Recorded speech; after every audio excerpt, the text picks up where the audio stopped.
I was at the farmer's market recently and I saw a lot of people walking around with what looked like propane tanks that had been at the bottom of the ocean. But look at them. They look like jack-o'-lanterns, don't you?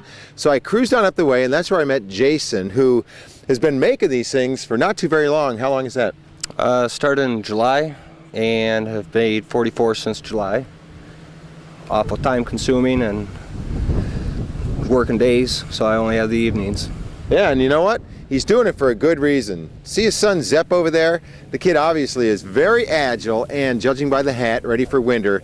He's a great snowboarder, right? Excellent snowboarder. He's out of his league in Michigan, so we're building these pumpkins to pay for his share of going out to Big Sky, Montana, the Boyne Resort up in Montana. And so far we've sold half, and next Saturday we're going to sell the other half, and he hasn't spent a dime of it yet. Still asking me to buy him the pop when we're at the farmer's market.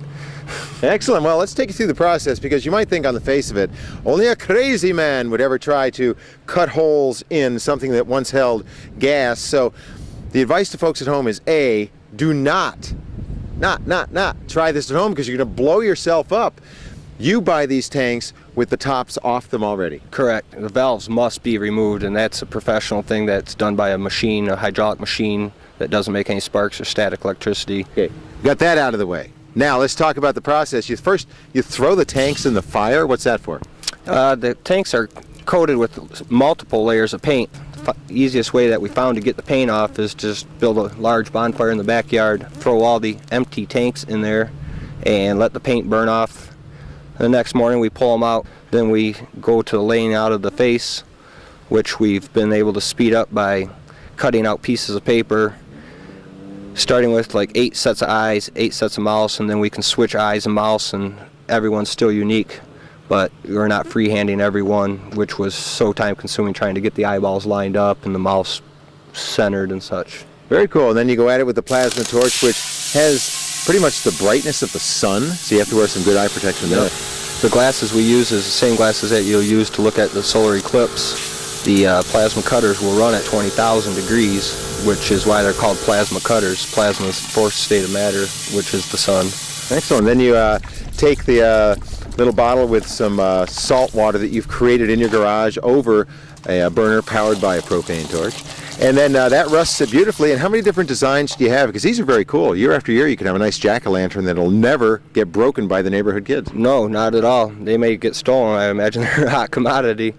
I had 44 designed, and I'm down to 22.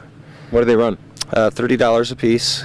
And you might be wondering, where can I get one? Because it's a dwindling supply. This Saturday at the farmer's market off of Fulton, right near Fuller, the big farmer's market, he'll be there. All the information about that's going to be on the hotline, folks, 771-9618, or go cyber to woodtv.com and then go to Barnaby's World.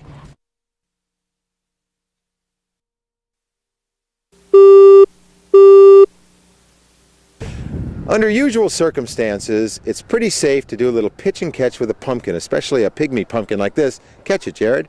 But let's say Jared went long trying to catch this bad boy. We saw it out on a farm up on Peach Ridge, and this is Jeff. He and his brother Gary own the farm. Now, what kind of pumpkin is this? Atlantic Giant. And it lives up to his name, because look at the size of that thing. It took how many people just to tip that thing up on edge? 6. 6 people, and then a forklift ride over to the scale. And last year you grew one that was 500 plus pounds. Well, this one tipped the scale out this year. 760. What's different this year, do you think? I don't know. It's out of control. The neighbor, Max Dunneback, gave me some of his cow manure. Oh, the secret to growing big fat pumpkins. So what are you going to do with that thing? We'll carve it for Halloween. Yeah, let's talk about that, because you're invited to come out here to his farm, Gary and Jeff's farm, and pick from just a multitude of pumpkins, all the way from $2 on up to 20 plus bucks, perfectly shaped pumpkins, and some with great character with the flat backs. The bigger they are, the flatter they are in back. But let's talk about carving pumpkins right now. When should you start carving a pumpkin? About 3-4 days before Halloween. But it's okay to buy them now, and they'll just sit on your front porch and they'll be okay? Yep. Okay, and when you come up here, you're going to see a lot of great things that you can buy along with the pumpkins, like decals you can put on them and little faces you can trace. And also, I mean, you got 20 different pumpkins to choose from. Yes. That's We cool. got anything from the littler ones to the big ones. And how many days a week are you open? 7 days a week. Monday through Friday from 2 till dark, and weekend 10 till dark. Well, I'll tell you what, It just feels like fall out here on the ridge, and I'm going to put the address on the hotline for you folks. But let's say you want to go with a more permanent pumpkin. Over near Sparta, we happened upon a guy by the name of Jason who takes old propane tanks, and once the top has been safely cut off, because you cannot do this at home unless the top is cut off, you could blow the house up. But what he'll do is he throws the tank in the fire, that takes all the paint off the front, then he traces a jack-o'-lantern face on it, then with a plasma torch, which burns at about 20,000 degrees, he cuts a beautiful face in the front, then douses it in salt water, and look at the final result, folks. Beautiful permanent pumpkins. Now, he's doing this so he can send his kid to snowboarding camp in Montana, because the kid's an Olympic hopeful apparently, so he wants to raise money that way. But if you want more information about how to find Jeff and Gary's farm with the regular pumpkins, or Jason with the permanent pumpkins, all the information's on the hotline, 771-9618, or go cyber to woodtv.com and then go to Barnaby's World.